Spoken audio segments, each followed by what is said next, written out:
સાબરકાંઠાના રાજ્યસભા સાંસદે ખેડબ્રહ્મા નગરપાલિકાના મતદાન મથકોની લીધી મુલાકાત। ખેડબ્રહ્મા નગરપાલિકા વોર્ડ નંબર 3માં જિલ્લા ભાજપનું સંગઠન એડી ચોટીનું લગાવી રહ્યું છે જોર।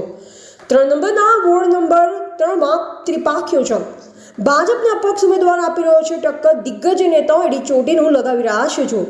રાજ્યસભા સાંસદ 3 નંબરના બોર્ડની જીતના દાવા વચ્ચે ભાજપના કાર્યકર્તાઓમાં ચિંતાનો માહોલ। જિલ્લાની 3 પાલિકા સહિત 4 તાલુકા પંચાયતની સીટો પર જીતનો દાવો। રાજ્યસભા સાંસદ રમીલાબેન વારાએ ભારતીય જનતા પાર્ટી બહુમતી સાથે વિજયનો કર્યો દાવો। સ્થાનિક સ્વરાજની ચૂંટણીને લઈ મતદારોમાં અનેરો ઉત્સાહ, પરિવર્તન કે પૂર્ણવર્તન, મતદારોનો મિજાજ અલગ। એવા રાજકમલસિંહ પરમાર, ભારતની અસ્મિતા, સાબરકાંઠા। ગુજરાત રાજ્યની અંદર નગરપાલિકાઓ અને સ્થાનિક સ્વરાજ્યની ચૂંટણીઓનો માહોલ જામ્યો છે।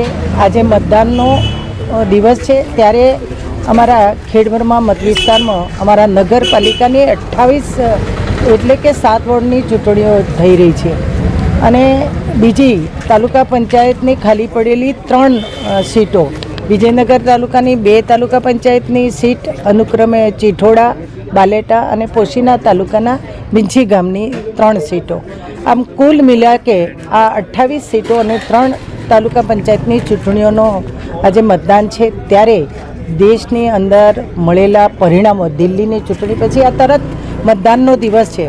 સમગ્ર દેશના વડાપ્રધાન નરેન્દ્રભાઈની કરેલી કામગીરી અને ગુજરાત સરકાર માન્ય ભૂપેન્દ્રભાઈ સરકારની કરેલી કામગીરી, જન સુધી સુખાકારીનો જે માહોલ જામ્યો છે અને આજે આપણે જોઈએ છીએ કે મહાકુંભ એક હિન્દુત્વનો રાજ્ય પણ ચાલી રહ્યું છે અને વિકાસની ધારા વહી રહી છે। ત્યારે આજે માહોલ જોતા મને ભરોસો છે કે ખેડબ્રહ્માની અંદર નગરપાલિકાની અંદર સંપૂર્ણ બહુમતીવાળી ભાજપની નગરપાલિકા બનવાની છે અને 3 પેટા ચૂંટણીઓમાં પણ ભાજપનો ભવ્ય વિજય થવાનો છે।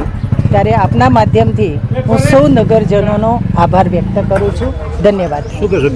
સ્વાભાવિક છે, ચૂંટણી છે, લોકો સ્વતંત્ર છે, પણ અમને ભરોસે છે કે અમારી પેનલ જીતવાની છે।